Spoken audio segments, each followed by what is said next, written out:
Recentemente, na investigação criminal do famoso caso do assassinato da Marielle Franco, o Supremo Tribunal Federal determinou a prisão de alguns envolvidos, dentre eles um deputado federal.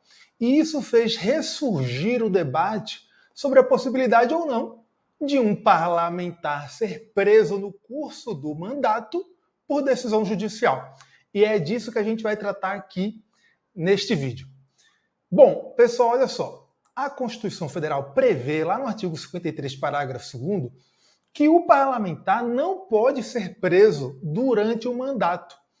Ele pode sofrer uma prisão por condenação definitiva transitada em julgado, mas não pode sofrer nenhuma prisão de caráter provisório, aquela prisão que não é a prisão pena, exceto em um caso, o caso de flagrante de crime inafiançável.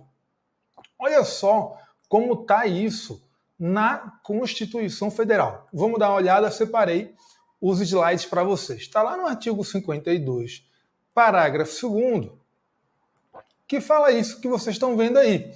Desde a expedição do diploma, né, desde a diplomação, o parlamentar, vamos lá, desde a expedição do diploma, que é a diplomação também, né? O que é a diplomação? A diplomação é um ato da Justiça Eleitoral que atesta que aquele mandato foi conquistado regularmente mediante eleição. É simplesmente isso. Então é um ato que vem depois das eleições e antes da posse. Tá? Então, desde a expedição do diploma, os membros do Congresso Nacional não poderão ser presos, salvo em flagrante de crime inafiançável. Nesse caso, os autos serão remetidos dentro de 24 horas à Casa Legislativa respectiva. Então, no caso de um deputado federal, os autos são remetidos à Câmara dos Deputados, e no caso de um senador, os autos são remetidos ao Senado Federal, tá?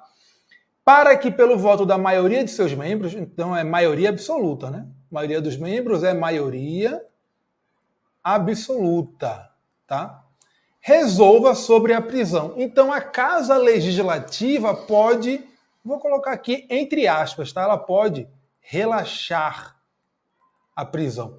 E por que eu coloco entre aspas? Porque esse relaxamento não é aquele relaxamento do processo penal. No processo penal, a prisão pode ser relaxada quando? Quando houver alguma ilegalidade.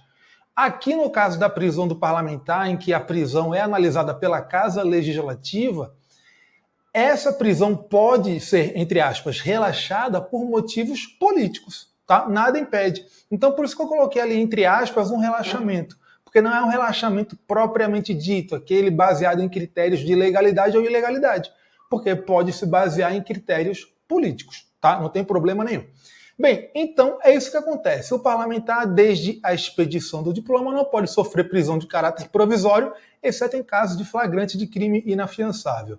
E no caso da investigação aqui do assassinato da Marielle, o que aconteceu foi que a Polícia Federal colheu elementos de prova e o Ministério Público representou ao STF pela decretação da prisão de alguns envolvidos, dentre eles um parlamentar, um deputado federal, tá? O Chiquinho Brazão, esse é o nome dele. E o ministro Alexandre de Moraes decretou a prisão desses envolvidos, tá? E depois o STF, a primeira turma do STF, referendou essa decisão. E aí você pergunta, bem, tá, mas o parlamentar só pode ser preso em flagrante de crime inafiançável. Como é que a gente pode ter uma decisão judicial determinando a prisão de um parlamentar, então? Pois é, essa mesma situação já tinha acontecido no Supremo Tribunal Federal, que em outros casos determinou por decisão judicial a prisão de parlamentar, tá? E esses precedentes foram usados pelo Alexandre de Moraes para fundamentar a prisão que ele decretou nesse caso do assassinato da Marielle Franco. Vejam só, quais foram os precedentes que o Alexandre de Moraes invocou na decisão dele? Vou jogar na tela para vocês. Foram esses dois precedentes. Um precedente envolvendo o então senador Delcídio do Amaral e um outro precedente envolvendo o então deputado federal Daniel Silveira. Esse aqui do Daniel Silveira é mais recente, eu acho que é de 2020, 2021, alguma coisa assim, não lembro, mas bem recente, tá?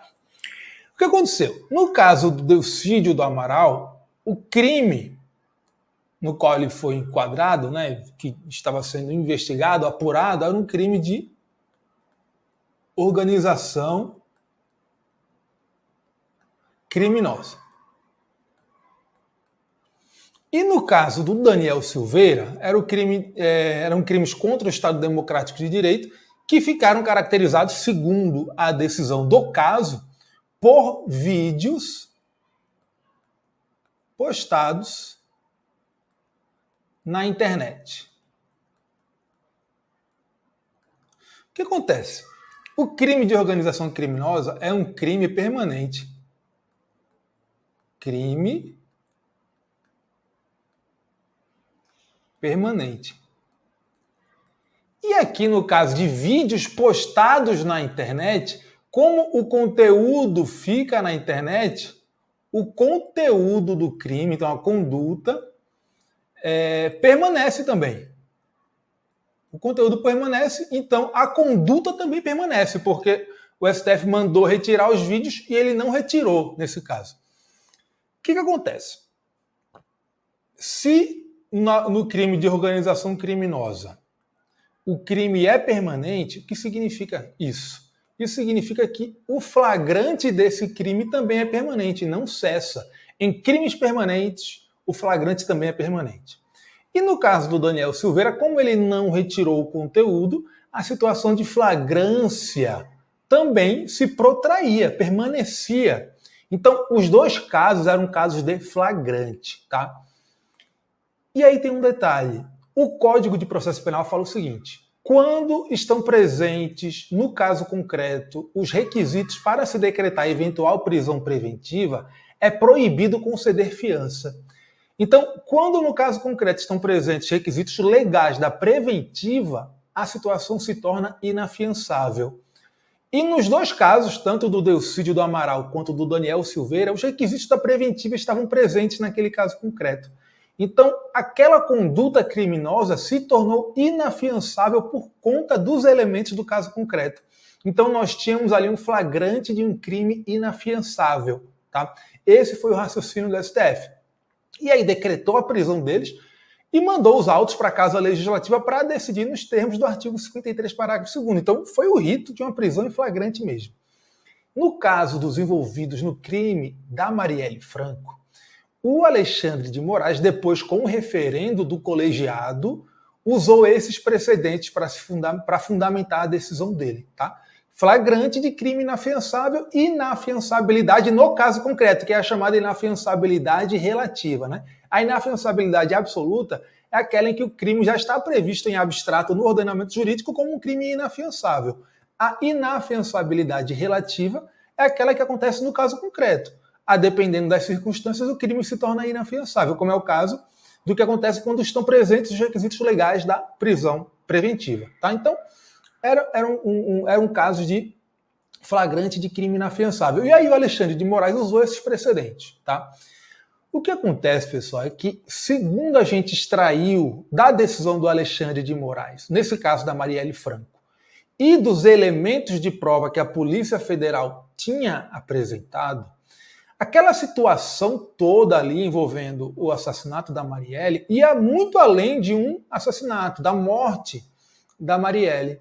Na verdade, a gente tinha ali uma rede criminosa, tá? Todos os elementos que foram apresentados levam a essa conclusão. Claro que a investigação foi instaurada para se apurar o assassinato, mas os elementos de prova colhidos passaram a mostrar a existência de uma rede criminosa, uma verdadeira organização criminosa, porque tinha várias pessoas que estavam atuando de forma concatenada para praticar crimes, tá?